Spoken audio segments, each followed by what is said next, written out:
Hello students, स्वागत है आपका अपने YouTube channel learn with Deepak Panchal sir में। और आज हम लेकर आए हैं आपके लिए क्लास 9th का चैप्टर 4, जिसकी एक्सरसाइज एनसीईआरटी एक्सरसाइज हम करेंगे 4.1।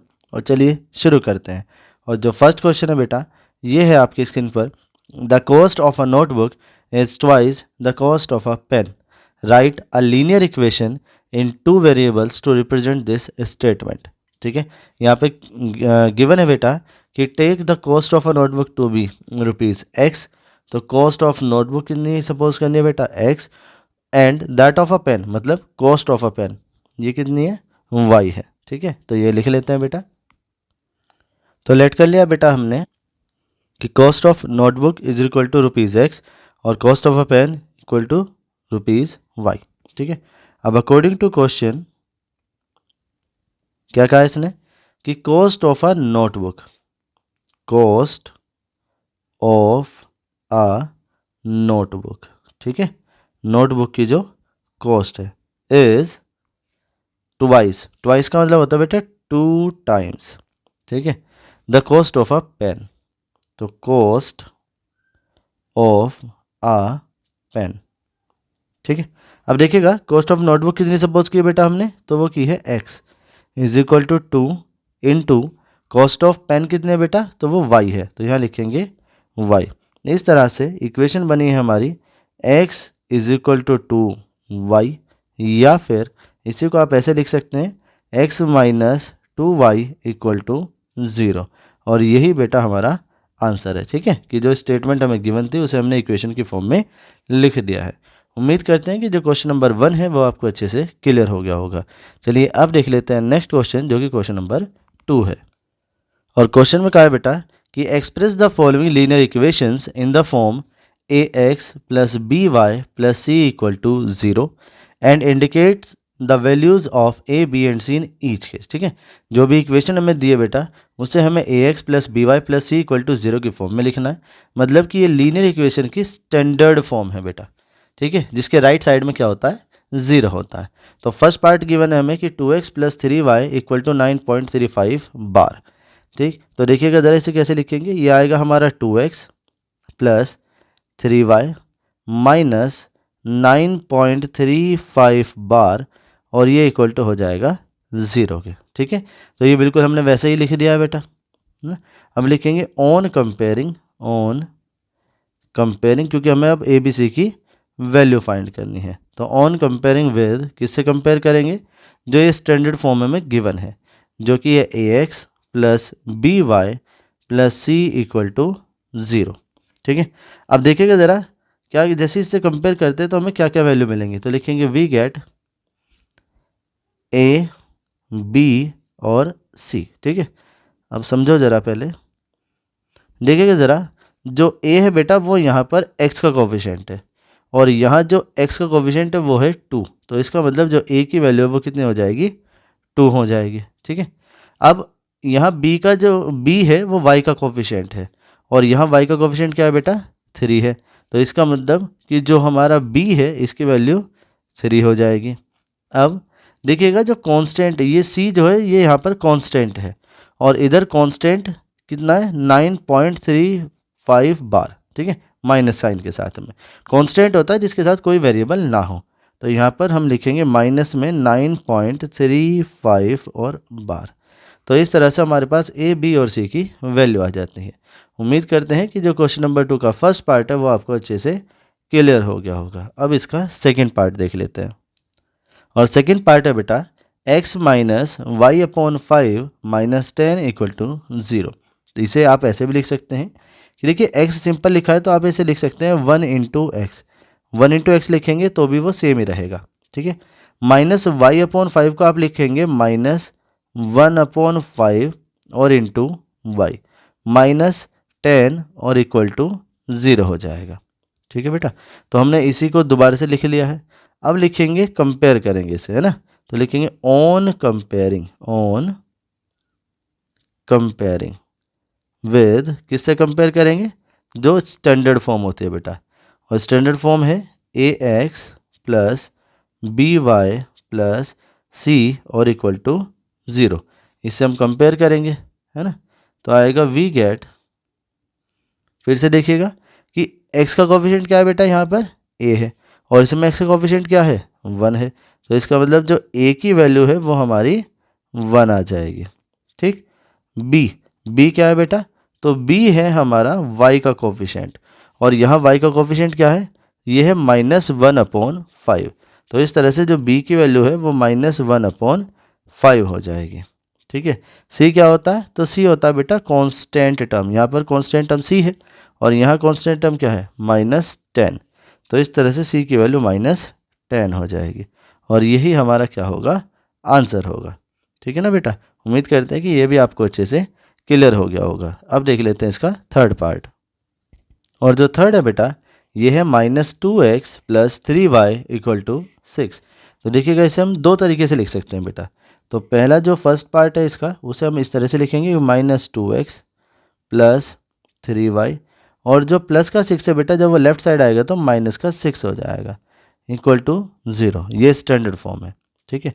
अब इसे कंपेयर करेंगे तो लिखेंगे कंपेयरिंग विद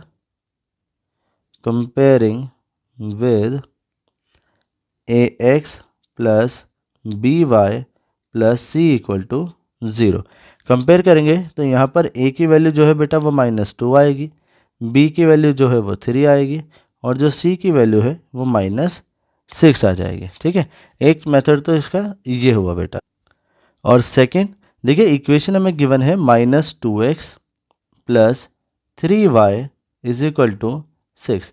अगर हम ये सब कुछ बेटा राइट साइड ले जाए, ठीक है, तो 0 = जो 6, चलो ऐसे ऐसे लिख लेते हैं, माइनस का 2x जब ये इक्वल टू के दूसरी साइड मतलब राइट साइड जाएगा तो ये प्लस का हो जाएगा, तो ये बनेगा प्लस का 2x।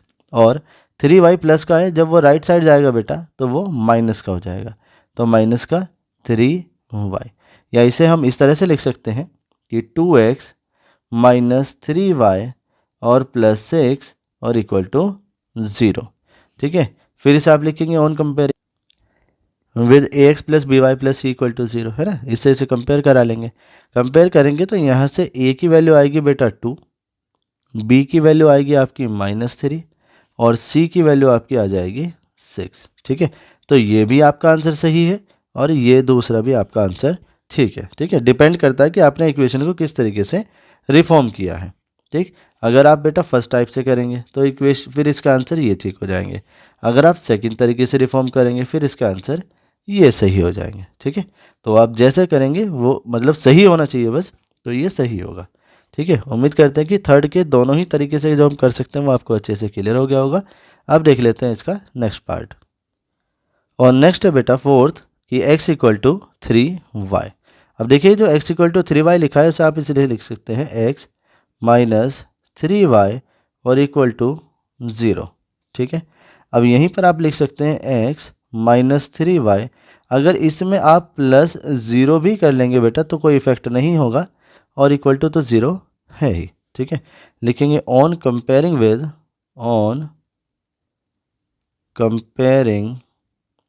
विद किससे कंपेयर करेंगे बेटा, तो इसे करेंगे ax + by + c = 0 से, जिससे a की वैल्यू कितनी आएगी बेटा, तो ये 1 आएगी क्योंकि x का कोफिशिएंट हमारी इक्वेशन में 1 है। ठीक है। जो b है ये -3 आएगा क्योंकि y का कोफिशिएंट -3 है और जो कांस्टेंट है बेटा वो यहाँ पर कितना है 0, तो c की वैल्यू कितनी आ जाएगी 0 आ जाएगी और यही इसके आंसर होंगे। ठीक है बेटा, उम्मीद करते हैं कि जो फोर्थ पार्ट है वो भी आपको अच्छे से क्लियर हो गया होगा। अब देखते हैं इसका नेक्स्ट पार्ट। तो नेक्स्ट है बेटा हमारा 2x = -5y। ठीक है, जो कि फिफ्थ पार्ट है। तो इसे आप कैसे लिखेंगे, इसे आप लिख सकते हैं 2x - 5y, जब लेफ्ट साइड आएगा बेटा तो प्लस का 5y हो जाएगा। ठीक है, इक्वल टू 0। यहाँ पर भी कांस्टेंट टर्म नहीं है, जो टर्म नहीं होगी बेटा उसे आप 0 के साथ लिख देंगे क्योंकि यहाँ पर कांस्टेंट है तो सिंपल 0 ही आप लिख सकते हैं। ठीक है, तो ये बन जाएगा आपका 2x + 5y + 0 = 0। अब आप इसे करेंगे कंपेयर तो लिखेंगे ऑन कंपेयरिंग विद, किससे कंपेयर करेंगे, तो ax + by + c = 0 से आप इसे कंपेयर करेंगे। ठीक है, तो जो a है इसकी वैल्यू 2 आ जाएगी बेटा, जो b है इसकी वैल्यू 5 आएगी, और c कांस्टेंट टर्म ये आपका 0 हो जाएगा। ठीक है, उम्मीद करते हैं कि जो फिफ्थ पार्ट है वो भी आपको अच्छे से क्लियर हो गया होगा। अब देख लेते हैं इसका नेक्स्ट पार्ट, और जो नेक्स्ट पार्ट है वो है सिक्स्थ बेटा, जो कि लिखा है 3x + 2 = 0। अब इस वाले में y वेरिएबल नहीं है। ठीक है, तो आप इसे ऐसे लिख सकते हैं 3x + 0 + 2 = 0। ठीक है, अब देखिएगा 3x प्लस जो 0 लिखा है आप उसे 0 × y भी लिख सकते हैं, क्योंकि 0 × y भी 0 ही आएगा, है ना। और प्लस जो है 2 लिख दीजिए और इक्वल टू 0। अब यहाँ लिखेंगे ऑन कंपेयरिंग।